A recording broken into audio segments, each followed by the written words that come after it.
59. On the Reading of Old Books.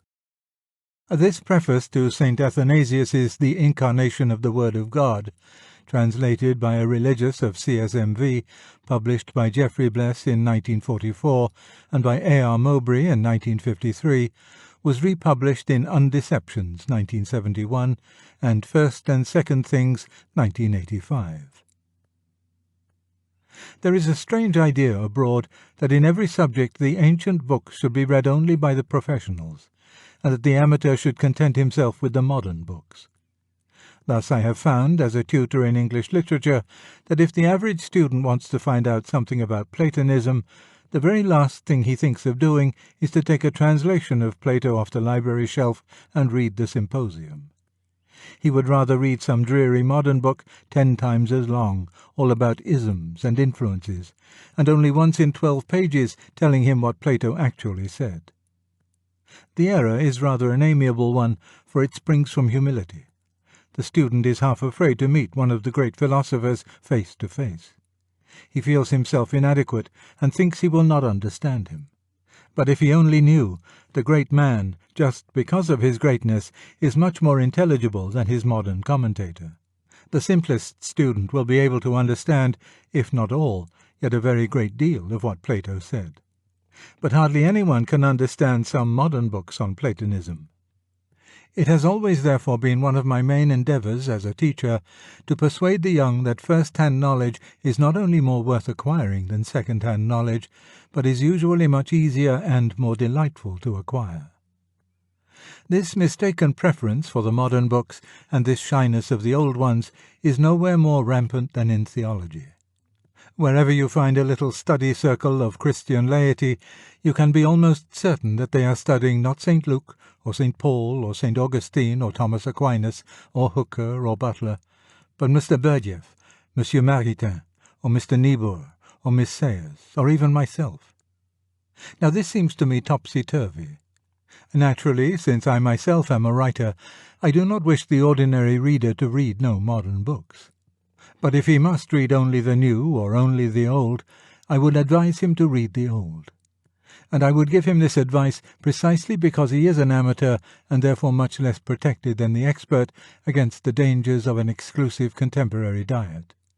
A new book is still on its trial, and the amateur is not in a position to judge it.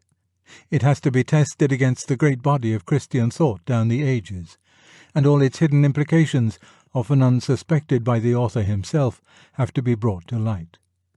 Often it cannot be fully understood without the knowledge of a good many other modern books. If you join at 11 o'clock a conversation which began at 8, you will often not see the real bearing of what is said. Remarks which seem to you very ordinary will produce laughter or irritation, and you will not see why. The reason, of course, being that the earlier stages of the conversation have given them a special point. In the same way, sentences in a modern book which look quite ordinary may be directed at some other book. In this way, you may be led to accept what you would have indignantly rejected if you knew its real significance. The only safety is to have a standard of plain, central Christianity. Mere Christianity, as Baxter called it, which puts the controversies of the moment in their proper perspective. Such a standard can be acquired only from the old books. It is a good rule, after reading a new book, never to allow yourself another new one till you have read an old one in between. If that is too much for you, you should at least read one old one to every 3 new ones. Every age has its own outlook. It is specially good at seeing certain truths, and specially liable to make certain mistakes. We all, therefore, need the books that will correct the characteristic mistakes of our own period. And that means the old books. All contemporary writers share to some extent the contemporary outlook, even those, like myself, who seem most opposed to it. Nothing strikes me more when I read the controversies of past ages than the fact that both sides were usually assuming, without question, a good deal which we should now absolutely deny. They thought that they were as completely opposed as two sides could be, but in fact they were all the time secretly united with each other and against earlier and later ages by a great mass of common assumptions. We may be sure that the characteristic blindness of the 20th century, the blindness about which posterity will ask, "But how could they have thought that?" lies where we have never suspected it, and concerns something about which there is untroubled agreement between Hitler and President Roosevelt, or between Mr. H. G. Wells and Karl Barth. None of us can fully escape this blindness, but we shall certainly increase it and weaken our guard against it if we read only modern books. Where they are true, they will give us truths which we half knew already. Where they are false, they will aggravate the error with which we are already dangerously ill. The only palliative is to keep the clean sea breeze of the centuries blowing through our minds, and this can be done only by reading old books. Not, of course, that there is any magic about the past. People were no cleverer then than they are now. They made as many mistakes as we, but not the same mistakes. They will not flatter us in the errors we are already committing, and their own errors being now open and palpable will not endanger us. Two heads are better than one, not because either is infallible, but because they are unlikely to go wrong in the same direction. To be sure, the books of the future would be just as good a corrective as the books of the past, but unfortunately we cannot get at them. I myself was first led into reading the Christian classics almost accidentally, as a result of my English studies. Some, such as Hooker, Herbert, Traherne, Taylor, and Bunyan, I read because they are themselves great English writers. Others, such as Boetius, St. Augustine, Thomas Aquinas, and Dante, because they were influences. A George MacDonald I had found for myself at the age of 16, and never wavered in my allegiance, though I tried for a long time to ignore his Christianity. They are, you will note, a mixed bag, representative of many churches, climates, and ages. And that brings me to yet another reason for reading them. The divisions of Christendom are undeniable, and are by some of these writers most fiercely expressed. But if any man is tempted to think, as one might be tempted who read only contemporaries, that Christianity is a word of so many meanings that it means nothing at all, he can learn beyond all doubt by stepping out of his own century that this is not so. Measured against the ages, mere Christianity turns out to be no insipid interdenominational transparency, but something positive, self-consistent, and inexhaustible. I know it indeed to my cost. In the days when I still hated Christianity, I learned to recognize, like some all-too-familiar smell, that almost unvarying something which met me, now in Puritan Bunyan, now in Anglican Hooker, now in Thomas Dante. It was there, honeyed and floral, in François de Sales.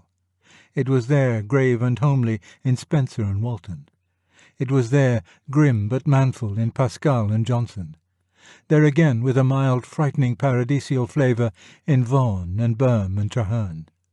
In the urban sobriety of the 18th century one was not safe. Law and Butler were two lions in the path. The supposed paganism of the Elizabethans could not keep it out. It lay in wait where a man might have supposed himself safest, in the very centre of the Fairy Queen and the Arcadia. It was, of course, varied, and yet, after all, so unmistakably the same, recognizable, not to be evaded, the odour which is death to us until we allow it to become life. An air that kills from yon far country blows. We are all rightly distressed, and ashamed also, at the divisions of Christendom. But those who have always lived within the Christian fold may be too easily dispirited by them. They are bad, but such people do not know what it looks like from without. Seen from there, what is left intact, despite all the divisions, still appears, as it truly is, an immensely formidable unity. I know, for I saw it, and well our enemies know it. That unity any of us can find by going out of his own age. It is not enough, but it is more than you had thought till then. Once you are well soaked in it, if you then venture to speak, you will have an amusing experience. You will be thought a papist when you are actually reproducing Bunyan, a pantheist when you are quoting Aquinas, and so forth.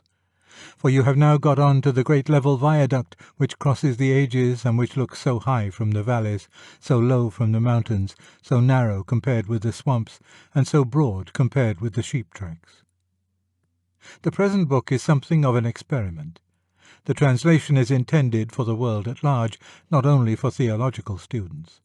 If it succeeds, other translations of other great Christian books will presumably follow. In one sense, of course, it is not the first in the field.